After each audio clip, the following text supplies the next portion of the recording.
नमस्कार, मैं रवीश कुमार। एसआईआर में नाम नहीं होगा, वोटर लिस्ट में नाम नहीं होगा तो क्या पासपोर्ट नहीं बनेगा? ऐसा ही हुआ है। अभी तो एक मामला सामने आया है, लेकिन वह मामला भी एक ऐसे पत्रकार का है जो टेलीग्राफ अखबार के पूर्व संपादक रह चुके हैं और जिनकी हेडलाइन और पहले पेज की डिजाइन की धूम सारे देश में हुआ करती थी। 2014 के बाद जब दिल्ली के अखबार गोदी मीडिया में बदलने लगे, तब कोलकाता से आर राजा गोपाल के नेतृत्व में यह अखबार दिल्ली तक गरजने लगा। इन हेडलाइनों में केवल सवाल नहीं था, एक तरह की नई भाषा थी, कलात्मकता थी और कल्पना। कितने ही अलग अलग तरीके से आर राजा गोपाल के नेतृत्व में बना यह फ्रंट पेज पत्रकारिता के जिंदा होने का सबूत दे रहा था। सत्ता के बुलडोजर के नीचे दबती जा रही भारत की पत्रकारिता के लिए छोटी सी एक नई लीक बना रहा था कि कोई तो होगा जो इस लीक को कभी रास्ते में बदल देगा। ऐसी शानदार हेडलाइन और फ्रंट पेज देने वाले राजा गोपाल का पासपोर्ट क्या इसीलिए रिन्यू नहीं होगा कि उनका नाम वोटर लिस्ट में नहीं है और इसे इस आधार पर सही ठहराया जा सकता है कि वे मोदी विरोधी थे? तो क्या जो आलोचक होगा उसका पासपोर्ट नहीं बनेगा, रिन्यू नहीं होगा? पंजाब में एसआईआर होने जा रहा है। कहा जाता है कि आबादी के अनुपात के हिसाब से जिन राज्यों में सबसे ज्यादा पासपोर्ट हैं उनमें से एक पंजाब है। पिछले 12 साल में यहां 1 करोड़ से अधिक पासपोर्ट जारी हुए हैं। पंजाब के हर तीसरे व्यक्ति के पास पासपोर्ट है। अगर इनमें से किसी का नाम कट गया तो क्या उनका पासपोर्ट कैंसिल हो जाएगा, रिन्यू नहीं होगा, या जिनका नाम एसआईआर में नहीं होगा उनका पासपोर्ट नहीं बनेगा? एक तीसरी स्थिति यह भी बनती है कि हो सकता है राजा गोपाल को टारगेट करने के लिए सुनियोजित तरीके से उनका नाम वोटर लिस्ट से काटा गया हो और फिर इस आधार पर पासपोर्ट का नवीनीकरण रोका गया हो। इसकी जांच होनी चाहिए, क्योंकि वोटर लिस्ट में नाम नहीं होने के कारण ही पुलिस ने अपनी वेरिफिकेशन रिपोर्ट में प्रतिकूल टिप्पणी की है, जिसके कारण उनका पासपोर्ट रिन्यू नहीं हो रहा। पासपोर्ट आपकी नागरिकता का प्रमाण पत्र नहीं है। इसे लेकर कितनी आशंकाएं उपज गईं, आपने हमारा वीडियो देखा होगा। अभी इसका विवाद ठंडा नहीं पड़ा कि एसआईआर में नाम कटने पर पासपोर्ट का रिन्यूअल नहीं होगा, यह मामला सामने आ गया। अब आपको सही से सारा लिंक एक दूसरे से जुड़ता हुआ दिख जाएगा। जब एसआईआर शुरू हुआ तब कई तरह की आशंकाएं जताई गईं। उनमें सबसे बड़ा सवाल नागरिकता को लेकर भी था।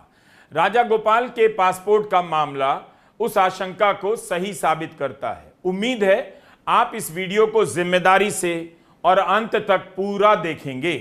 दिल्ली में नागरिकता कानून के विरोध में आंदोलन हो रहा था। 30 जनवरी 2020 को गोपाल शर्मा नाम के इस लड़के ने धरने पर बैठे जामिया के छात्रों पर पिस्टल तान दी और एक छात्र को घायल भी कर दिया। इसका नाम गोपाल शर्मा, मगर अपना नाम बदलकर इसने राम भक्त गोपाल रख लिया था। गोली चलाने वाला गोपाल खुद को राम भक्त कैसे कह सकता है? और एक पत्रकार हेडलाइन लगा दे, हे राम भक्त, तो क्या वह मोदी विरोधी हो जाता है? क्या कहीं से भी यह हेडलाइन गलत हो सकती है या इसे मोदी विरोध में फिट किया जा सकता है? कोई गोली चलाए तो उसका विरोध मोदी विरोध कैसे हो जाएगा? फिर तो यह किसी को साबित करना होगा कि प्रधानमंत्री मोदी गोपाल के सपोर्टर हैं। क्या इस तरह का पेज बनाकर आर राजा गोपाल ने कोई गुनाह कर दिया, या किसी भी पत्रकार को, किसी भी नागरिक को इसी तरह से या इस तरह से भी सोचना चाहिए था, बोलना चाहिए था? इस एक उदाहरण से आपको अंदाजा मिल जाता है कि राजा गोपाल के नेतृत्व में टेलीग्राफ का पेज कैसा हुआ करता था। फरवरी 2026 में राजा गोपाल ने पासपोर्ट रिन्यू होने का आवेदन किया। आजकल यह काम 10 से 15 दिनों में हो जाता है, लेकिन 100 दिन से अधिक हो गए उनका पासपोर्ट रिन्यू नहीं हुआ है। तब जाकर राजा गोपाल ने पोस्ट लिखा और उसमें कहा कि इस साल मार्च में कोलकाता के बालीगंज निर्वाचन क्षेत्र की मतदाता सूची से मेरा नाम हटा दिया गया। ऐसा इसलिए किया गया क्योंकि एसआईआर प्रक्रिया के दौरान 2002 की मतदाता सूची में ना तो मेरा नाम मिला और ना ही मेरे दिवंगत पिता का। मेरे पिता एक गांधीवादी, सेवानिवृत्त प्रोफेसर और केरल में गांधी स्मारक निधि के पूर्व राज्य सचिव थे। 2016 में उनका निधन हो गया।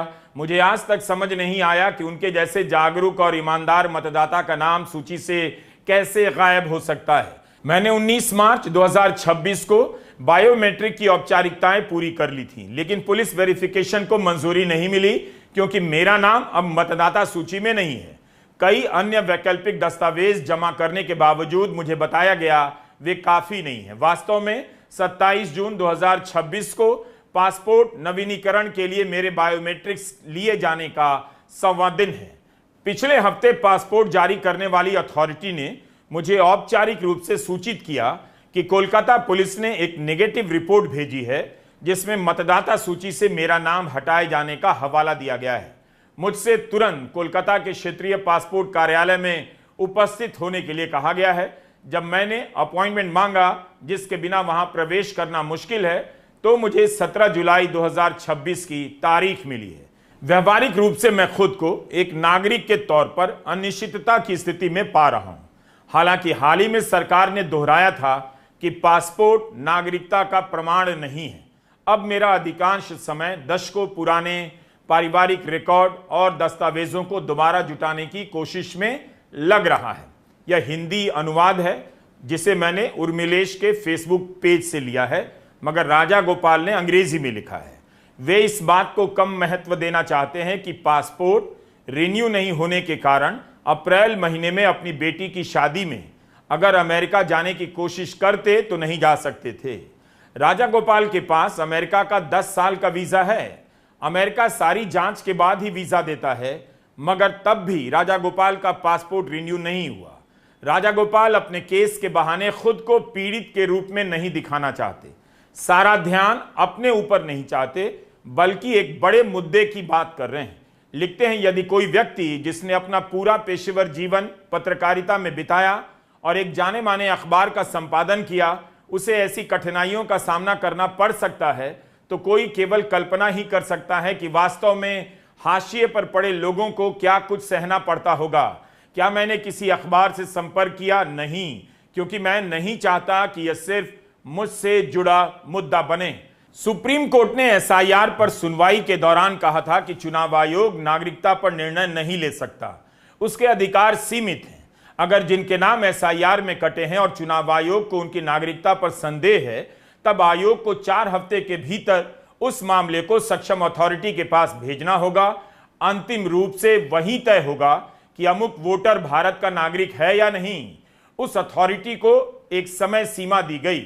इस विधानसभा चुनाव में नाम कटा है तो अगले विधानसभा चुनाव या पंचायत चुनाव से पहले उस अथॉरिटी को फैसला दे देना होगा कि जिसका भी नाम कटा है वह भारत का नागरिक है या नहीं। इस बात को कितनी भी बार दोहराइए, एक बार नाम कट गया तो सरकारी विभाग इसी तरह से सोचने लग जाते हैं कि नाम कटा है, इसका मतलब हो सकता है नागरिक ना हो।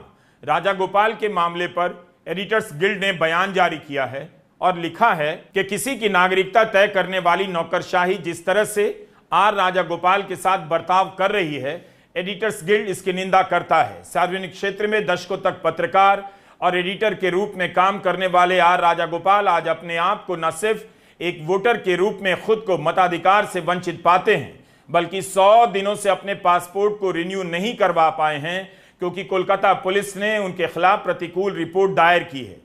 कोलकाता पुलिस एक एडिटर के रूप में उन्हें जानती होगी। ऐसा प्रतीत होता है कि पुलिस वेरिफिकेशन इस आधार पर नहीं किया गया क्योंकि उनका नाम मतदाता सूची में नहीं है। राजा गोपाल का यह केस उन लाखों भारतीयों की व्यथा बयान करता है जिन्हें एसआईआर से गुजरना पड़ रहा है, जिनके पास अपील करने की आवाज भी नहीं। एडिटर्स गिल्ड चुनाव आयोग से अपील करता है कि कॉमन सेंस और सहानुभूति से काम ले, राजा गोपाल को वोटर के रूप में जल्द से जल्द चिन्हित करे और जिन दूसरे लोगों के साथ यह हुआ है उन्हें भी इसी प्रकार सहायता करे। जब से राजा गोपाल ने पोस्ट लिखा है, इस बात को लेकर तरह तरह के तर्क दिए जा रहे हैं। एक अखबार के संपादक का नाम वोटर लिस्ट से कट गया, आम लोगों के साथ क्या कुछ हुआ होगा। ऐसे मामले सामने आने पर आयोग से लेकर पासपोर्ट विभाग को तुरंत ही प्रतिक्रिया व्यक्त करनी चाहिए थी। वोटर लिस्ट में नाम नहीं है तो पासपोर्ट क्यों नहीं रिन्यू होगा। अब यहां से इस मामले में एक नया मोड़ आता है। तर्क दिया जाने लगता है कि मोदी विरोधी पत्रकार के साथ इतनी सहानुभूति क्यों। यह बेहद खतरनाक दलील है। इससे खतरा केवल राजागोपाल को नहीं है, उन 67% वोटर को भी हो सकता है जो बीजेपी को वोट नहीं देते। 2019 और 24 के लोकसभा चुनाव में बीजेपी का वोट प्रतिशत 36 से 38% के बीच ही रहा। यानी जो विरोधी हैं वो सपोर्टर नहीं बन पाए तो क्या उनका नाम वोटर लिस्ट से काट दिया जाएगा, तरह तरह से परेशान किया जाएगा। 60% से भी ज्यादा वोटर बीजेपी के विरोध में खड़े हैं। भले अलग अलग दलों के झंडे तले बिखरे पड़े हैं मगर विरोध में तो हैं। तो इस तरह के मतदाता की क्या इस देश में अब कोई जगह नहीं होगी? क्या ऐसा संदेश दिया जा रहा है? कहीं ऐसा तो नहीं कि मोदी के समर्थकों को भी डराया जा रहा है? अगर पासपोर्ट बचाना है, वोटर लिस्ट में नाम बचाना है तो समर्थन करते रहना पड़ेगा। भले बच्चों का भविष्य पेपर लीक से बर्बाद हो जाए, राम मंदिर में डकैती होती रहे, आप मोदी के विरोधी नहीं हो सकते।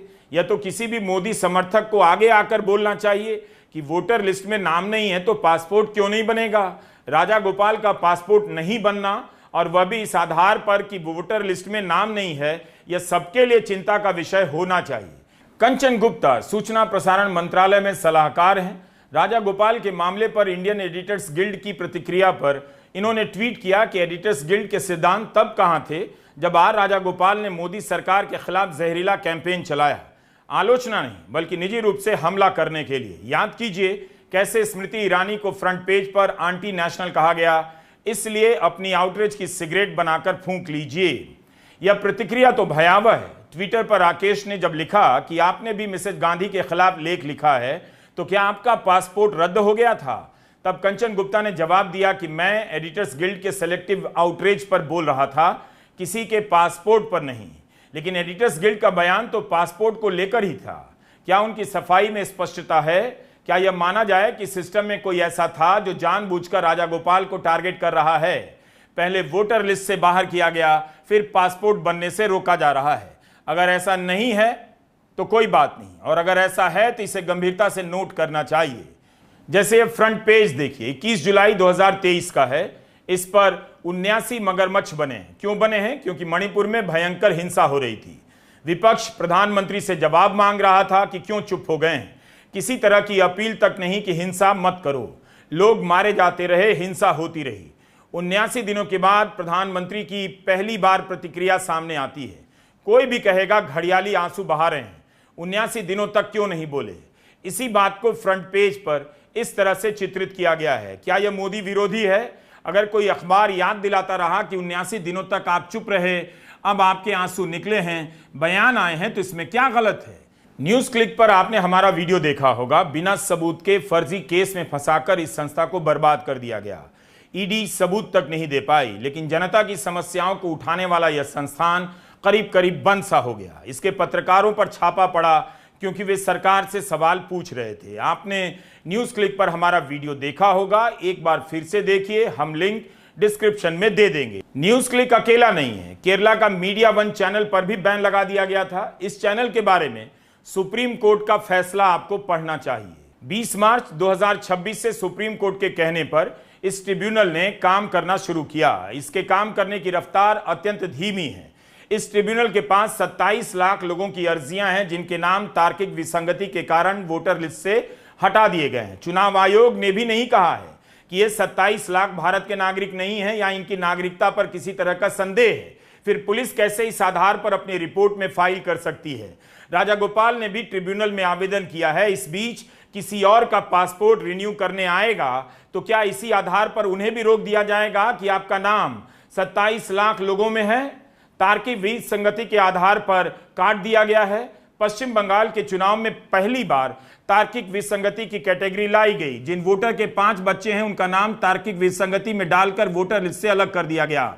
अलग माता पिता और बच्चे की उम्र में 15 साल से कम का अंतर पाया गया तो उनका नाम भी काट दिया गया।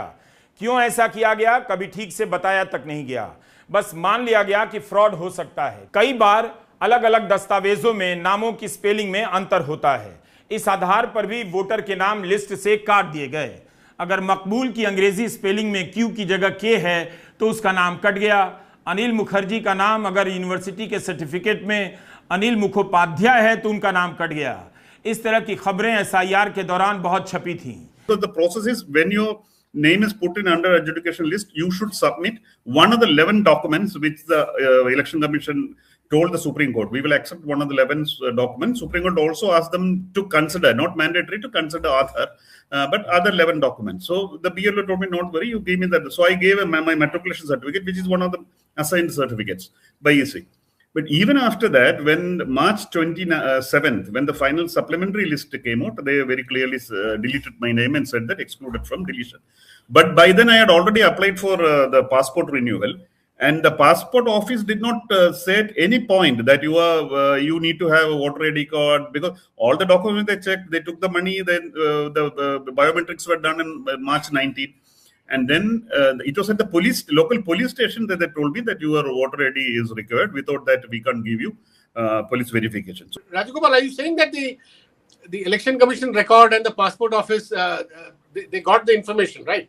They must have got... No, passport office did not get, because at passport office, actually, when you fill up the passport renewal form, the voter ID number, it's actually not even mandatory. They're saying if available. So obviously it means optional. It's saying if available. So you have to give other documents. So I gave the other documents. And at the entrance, you need to show it. There also, they did not. They asked me whether I have voter ID. So I told them at that time my voter ID was active, but I didn't have the original with me. So I gave them a copy. And they said they did not make much of an issue. It became an issue during police verification. The police station, Ballygunge police station, they insisted that I know why they. Then I realized, I asked them, is there any government order or memo? So which they were very reluctant to say. Obviously, the government official will not show you any document. So they said, no, we need it because we can generate a one-time password. Then I said, why don't you use my Aadhaar for that? So they said, no, that we are not allowed to do that. We are allowed only to use. The wire में MK वेणु ने राजागोपाल से इस बारे में विस्तार से बात की है। आपको द वायर के चैनल पर यह इंटरव्यू पूरा देखना चाहिए। राजागोपाल का कहना है कि पासपोर्ट के लिए वोटर आई कार्ड देना अनिवार्य नहीं है, वैकल्पिक है। तब फिर क्यों प्रतिकूल रिपोर्ट दी गई? पत्रकार उल्लेख एनपी ने राजागोपाल के मामले को लेकर ओपन पत्रिका में एक रिपोर्ट लिखी है। इस रिपोर्ट की बात हैरान करने वाली है। उल्लेख ने लिखा है कि पहली बात तो यह है कि बालीगंज के इलेक्टोरल रोल से उनके नाम को हटाने का कोई कारण समझ नहीं आता। इससे भी ज्यादा हैरानी और चिंता की बात यह है कि उनके केस को सिक्योरिटी कंट्रोल ऑर्गेनाइजेशन एससीओ के लेवल तक भेज दिया गया। यह संस्था बांग्लादेशी, पाकिस्तानी या नेपाली नागरिकों के अलावा अन्य विदेशियों के रजिस्ट्रेशन का काम देखती है और उन्हें डिपोर्ट करने के आदेश भी देती है। इस संस्था को राजागोपाल का केस क्यों दिया गया, यह उल्लेख एनपी ने अपनी रिपोर्ट में दावा किया है। Do you suspect that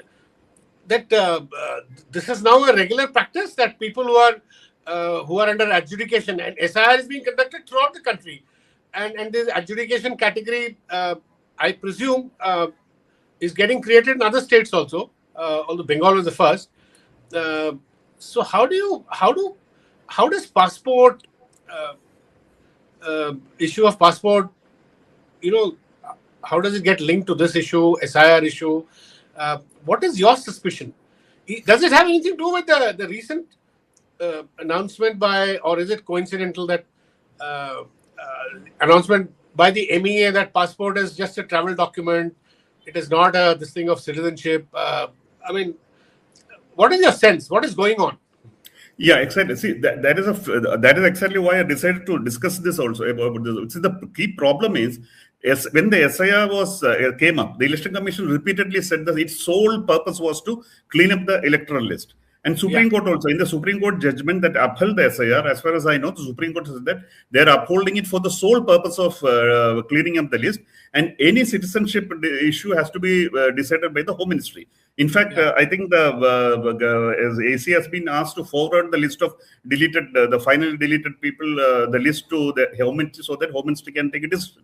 So in that, against that such a backdrop, what is happening in Bengal and I think to an extent in Bihar also, first they denied welfare measures to those who have been deleted, not those who have filed appeal.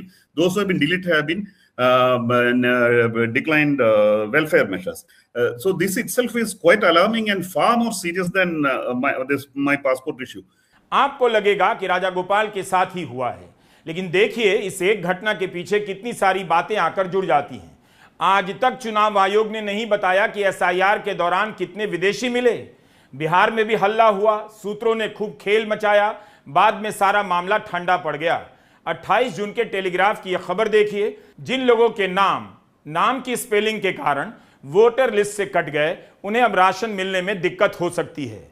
Ration की दुकान पर notice चिपका है कि जिनका नाम voter list से cut गया है, राशन ऑफिस से संपर्क करें, हो सकता है उनका राशन कार्ड बंद हो जाए।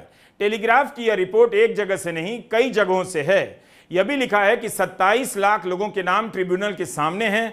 जिस रफ्तार से इसमें सुनवाई हो रही है, उसमें सभी के मामले में फैसला होने में 20 साल तक का समय लग सकता है। गरीब आदमी को आज राशन चाहिए, अभी वह 20 साल इंतजार नहीं कर सकता। नाम में गलती के कारण राशन नहीं दिया जाएगा। क्या यह बात कहीं से भी तर्कसंगत है? मंदिर से करोड़ों की डकैती हो जा रही है, कुछ भी नहीं होता, और वोटर लिस्ट से नाम कट गया तो राशन नहीं मिलेगा। यह कहां का न्याय है? जब बिहार में SIR का केस चल रहा था, तब ADR के दिवंगत जगदीप छोकर ने एक बात कही थी, आप 2024 तक आराम से वोट दे रहे थे, लेकिन अचानक आपको संदेह की कैटेगरी में डाल दिया गया। 2004 से 24 तक चुनाव आयोग क्या कर रहा था? 21 साल तक इस तरह का कोई अभ्यास नहीं किया जाता है, लेकिन SIR के कारण सभी मतदाताओं पर सवाल खड़े कर दिए गए हैं। वोटर लिस्ट से नाम काटने की पहले से तय प्रक्रिया है, लेकिन अब उस प्रक्रिया को ही भुला दिया गया है। NRC की बात की जाती है ताकि आप अपनी नागरिकता साबित करें, और अब वही काम SIR से किया जा रहा है। जगदीप छोकर की आशंका सही साबित होती लग रही है। वे समय से पहले इन चीजों को देख रहे थे, आप अब भी नहीं देखना चाहते। आपकी नागरिकता पर अलग अलग नाम से, तरीके से तलवार लटका दी गई है। साबित करने का बोझ आप पर है। आप कागज लेकर दौड़ते रहिए, सरकार इनकार करती रहेगी। एक रास्ता और है, बोलना ही बंद कर दीजिए, गुलाम की तरह रहना शुरू कर दीजिए। नमस्कार, मैं रवीश कुमार।